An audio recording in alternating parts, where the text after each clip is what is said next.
नाज़रीन, भारत और पाकिस्तान के दरमियान हालिया कशीदगी के दौरान एक बहुत ही पुराने फौजी डॉक्ट्राइन की गूंज भी बहुत ज्यादा सुनाई दे रही है। इस डॉक्ट्राइन को कोल्ड स्टार्ट डॉक्ट्राइन का नाम दिया जाता है। गोदी मीडिया और इंडियन मिलिट्री एक्सपर्ट्स के ख्याल में ये डॉक्ट्राइन बहुत ताकतवर है और इसकी वजह से पाकिस्तान अपने एटमी हथियारों को भी इस्तेमाल नहीं कर पाएगा। यानी पाकिस्तान के न्यूक्लियर डिटरेंस वाले डॉक्ट्राइन को नाकाम बनाकर कोल्ड स्टार्ट के जरिए भारत पाकिस्तान पर चढ़ाई कर सकता है। कम से कम गोदी मीडिया का तो यही मानना है। इस वीडियो में हम आपको बताएंगे कि कोल्ड स्टार्ट डॉक्ट्राइन आखिर है क्या और क्या ये पाकिस्तान के खिलाफ कारामद भी साबित हो सकता है या महज ये प्रोपेगेंडा है। क्या जदीद हथियारों और बदलती हुई जियोपॉलिटिकल सूरत हाल में भारत के लिए इस डॉक्ट्राइन पर अमल करना मुमकिन भी है या नहीं। हम आपको ये भी बताएंगे कि भारत के इस कोल्ड स्टार्ट डॉक्ट्राइन से लड़ने के लिए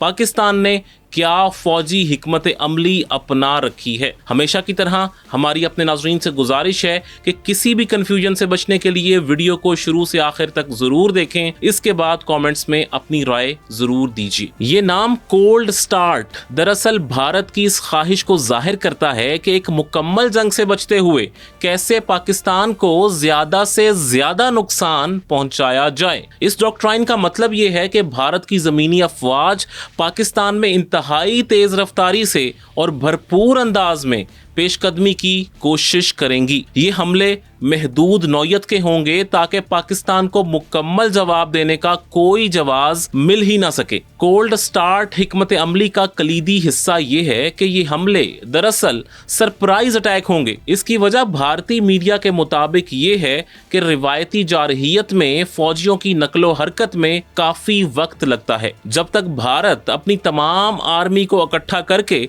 पाकिस्तान की सरहदों पर भेजेगा तब तक पाकिस्तान को भी इस फौज की मोबिलाइजेशन के मुताल्लिक पूरी मालूमात मिल चुकी होंगी। इस सूरत में पाकिस्तान न सिर्फ ये कि जवाबी इक़दामात की तैयारी कर सकता है बल्कि बैनुल अक़वामी सिफारती चैनल्स को भारत के हमले को रोकने के लिए मुतहर्रिक भी कर सकता है। माजी में भी ऐसा एक बार हो चुका है कि जब भारत ने पाकिस्तान के खिलाफ अपनी फौजी ताकत को मोबिलाइज किया तो इसमें बहुत वक्त जाया हुआ और पाकिस्तान ने जवाबी इक़दामात करके भारतीय हमला नाकाम बना दिया। इस दौरान पाकिस्तान को भी अपनी फौज महाज़े जंग पर भेजने का मौका मिल गया। ये वाकया 2002 में पेश आया था। इस वक्त भारत ने पाकिस्तान पर इंडियन पार्लियामेंट पर हमला कराने का इल्जाम लगाकर अपनी फौज सरहदों पर भेजी थी। इंडियन आर्मी की इस मोबिलाइजेशन को ऑपरेशन पराक्रम का नाम दिया गया था। इस ऑपरेशन के तहत भारत ने कम से कम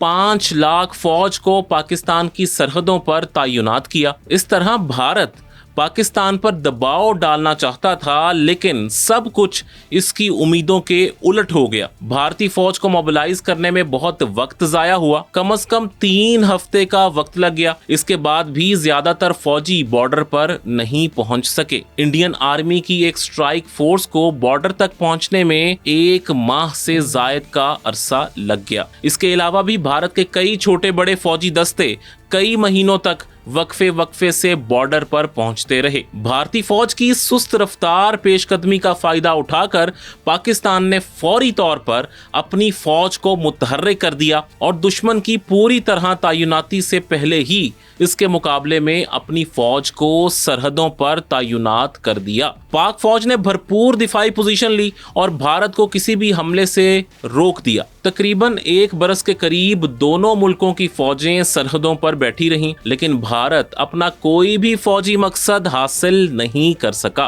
पाकिस्तान ने भारत के दबाव में आने से साफ इनकार कर दिया। आखिर में भारतीय हुकूमत को अपनी फाइनेंशियल परेशानियों और बढ़ते हुए आलमी दबाव की वजह से अपनी फौज सरहदों से हटाना पड़ी। ये भारत के लिए एक बहुत बड़ी नाकामी थी। इस मोबिलाइजेशन में इसे भारी नुकसान भी उठाना पड़ा। सरहदों पर मुसलसल फौज तैनात रखने पर इसकी बहुत रकम खर्च हुई। कुछ अंदाजों के मुताबिक भारत को इस फौजी तैनाती पर कम से कम $4 अरब खर्च करना पड़े।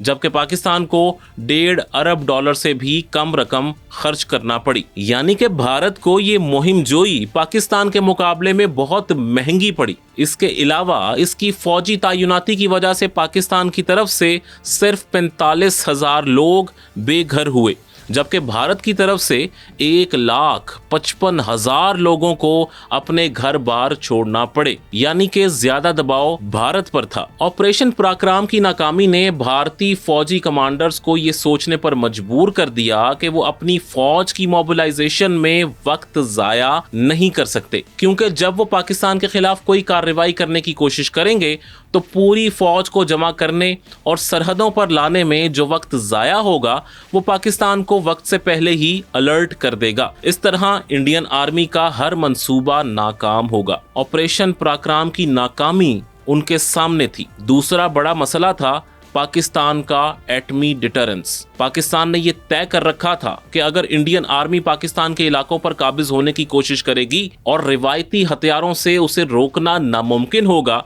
तो पाकिस्तान मजबूरन फौरी तौर पर एटमी हथियार इस्तेमाल करेगा। इस डॉक्ट्राइन को एटमी डिटरेंस का नाम दिया गया है, यानी भारत को पाकिस्तान पर कोई भी रिवायती जंग मुसल्लत करने से पहले पाकिस्तान के एटमी हथियारों को भी जहन में रखना होगा। दरअसल इस तरीके से पाकिस्तान की कोशिश ये है कि दोनों मुल्कों के दरमियान रिवायती जंग की नौबत ना आए, यानी एटमी हथियारों का मकसद दुनिया में तबाही फैलाना नहीं बल्कि भारत को किसी मुहिम जोई से बाज रखना है। इन दोनों बातों को जहन में रखते हुए भारतीय कमांडर्स ने एक नए डॉक्ट्राइन की जरूरत महसूस की, एक ऐसा डॉक्ट्राइन जिसमें ना तो भारत को अपनी पूरी फौज को मोबिलाइज करना पड़े और ना ही इसे पाकिस्तान की तरफ से किसी एटमी हमले का खतरा हो। वैसे भी चीन के साथ बढ़ती हुई कशीदगी के बाद भारत के लिए 2 फ्रंट वॉर वाली सूरत हाल पैदा हो चुकी थी। भारत के लिए ये मुमकिन ही नहीं रहा था कि वो अपनी पूरी फोर्सेस को अब सिर्फ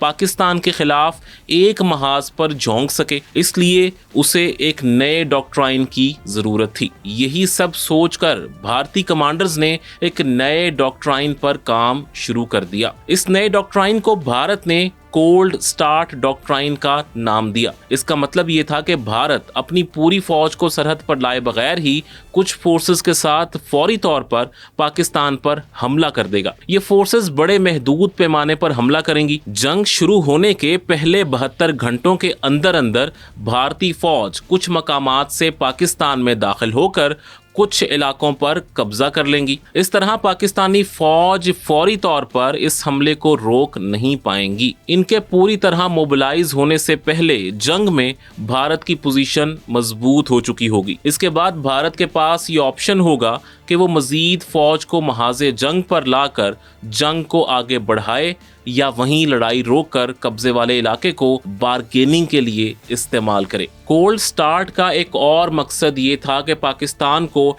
एटमी हथियारों के इस्तेमाल का मौका और जवाज न दिया जाए। पाकिस्तान अपने एटमी हथियारों को डिटरेंस के तौर पर इस्तेमाल करता है। पाकिस्तान का डॉक्ट्राइन ये था कि भारतीय फौज की अपने इलाके में किसी मौसर पेशकदमी के जवाब में एटमी हथियार इस्तेमाल किए जाएंगे। लेकिन कोल्ड स्टार्ट में भारत ने यह तय किया कि इसके हमले इतने महदूद नौयत के होंगे कि पाकिस्तान को भारत के खिलाफ जवाबी एटमी हमले का जवाज नहीं मिल सकेगा। इस तरह पाकिस्तान पर इंटरनेशनल प्रेशर भी आएगा कि वो एटमी हथियारों का इस्तेमाल न करे। इसके बाद महदूद कामयाबी हासिल करने के बाद इंडिया विक्ट्री डिक्लेयर कर देगा। इसके बाद जाहिर है डिप्लोमेटिक चैनल्स ओपन किए जाएंगे और बातचीत के जरिए भारत अपनी बात मनवा लेगा। ये था भारत का कोल्ड स्टार्ट डॉक्ट्राइन। इस कोल्ड स्टार्ट डॉक्ट्राइन को भारतीय army chief general Deepak Kapoor ने 2009 में तस्लीम किया था। उन्होंने कोल्ड स्टार्ट डॉक्ट्राइन पर बात करते हुए इसे भारत की फौजी अप्रोच में एक बड़ी छलांग करार दिया था। जनरल दीपक कपूर के बाद भारत के एक और army chief general Bipin Rawat ने यह भी तस्लीम किया था कि भारतीय फौज कोल्ड स्टार्ट डॉक्ट्राइन पर काम कर रही है। लेकिन ऐसा नहीं है कि भारत के कोल्ड स्टार्ट डॉक्ट्राइन के मुकाबले में पाकिस्तान हाथ पर हाथ धरे बैठा है। पाकिस्तान ने भी इससे निपटने के लिए कोल्ड स्टार्ट के मुकाबले में अपने डॉक्ट्राइन्स बनाए थे। कोल्ड स्टार्ट से निपटने के लिए एक अहम तरीन स्ट्रेटजी टैक्टिकल न्यूक्लियर वेपन्स का इस्तेमाल था। जिस तरह पाकिस्तान ने भारत को रिवायती जंग से रोकने के लिए डिटरेंस के तौर पर बड़े एटम बम तैयार किए हैं, इसी तरह कोल्ड स्टार्ट के खिलाफ छोटे एटम बम तैयार किए गए थे। इन्हें टैक्टिकल न्यूक्लियर वेपन्स का नाम दिया गया था। ये छोटे बम बहुत छोटे इलाके को टारगेट करने के लिए इस्तेमाल होते हैं। इनकी वजह से ज्यादा ताबकारी भी नहीं फैलती। पाकिस्तान ये एटम बम इंडियन फोर्स के उन दस्तों पर बड़ी आसानी से गिरा सकता था जिन्हें कोल्ड स्टार्ट के तहत पाकिस्तान में दाखिल किया जाना था। ये छोटे न्यूक्लियर वेपन्स बड़ी आसानी से इंडियन आर्मी के हमला आवर दस्तों का सफाया कर सकते थे। ये एटम बम फायर करने के लिए पाकिस्तान ने कम फासले तक मार करने वाले मिसाइल भी बनाए थे। इनमें नसर मिसाइल भी शामिल था जो 70 किलोमीटर की रेंज में किसी भी टारगेट को तबाह करने की सलाहियत रखता था। इस मिसाइल के जरिए ये टैक्टिकल न्यूक्लियर वेपन्स किसी भी जगह फायर किए जा सकते थे। खास तौर पर ये मिसाइल पाकिस्तानी इलाकों में आने वाले इंडियन दस्तों पर बड़ी आसानी से फायर किया जा सकता था। 2017 में पाकिस्तान के वजीर आजम शाहिद खाकान अब्बासी ने एक बयान में कहा था कि पाकिस्तान के पास कम फासले तक मार करने वाले शॉर्ट रेंज एटम बम मौजूद हैं। भारतीय फौज इन टैक्टिकल न्यूक्लियर बम्स की मौजूदगी में अपने कोल्ड स्टार्ट डॉक्ट्राइन पर अमल नहीं कर सकती थी। तहम मीडिया की हद तक भारत में ये प्रोपेगेंडा जरूर किया जाता है कि पाकिस्तान शायद इन हथियारों को भरपूर तरीके से इस्तेमाल नहीं कर सकेगा। इंडियन एक्सपर्ट्स का ख्याल है कि टैक्टिकल न्यूक्लियर वेपन्स का इस्तेमाल पाकिस्तान के लिए इतना आसान नहीं होगा, क्योंकि इससे बड़े पैमाने पर इंसानी आबादियां मुतासिर होंगी, जिसके असरात शायद पाकिस्तान पर भी पड़ेंगे। इसके अलावा ये फैसला करना मुश्किल होगा कि इन एटमी हथियारों के इस्तेमाल की इजाज़त कौन देगा, क्योंकि इतने खतरनाक हथियारों के इस्तेमाल की इजाज़त आम तौर पर मिलिट्री की हाई कमान देती है, लेकिन जंग की हालत में दुश्मन के करीब रहते हुए हर हथियार के इस्तेमाल की इजाज़त हाई कमान से नहीं ली जा सकती। इसलिए लोकल कमांडर्स के लिए ये फैसला करना मुश्किल होगा कि इन हथियारों को किस तरह इस्तेमाल किया जाए। इस सूरत में इन हथियारों के इस्तेमाल में ताखीर होगी और इंडियन आर्मी को आगे बढ़ने का मौका मिल जाएगा। ये भारतीय एक्सपर्ट्स का ख्याल था, इसलिए वो मुतमिन थे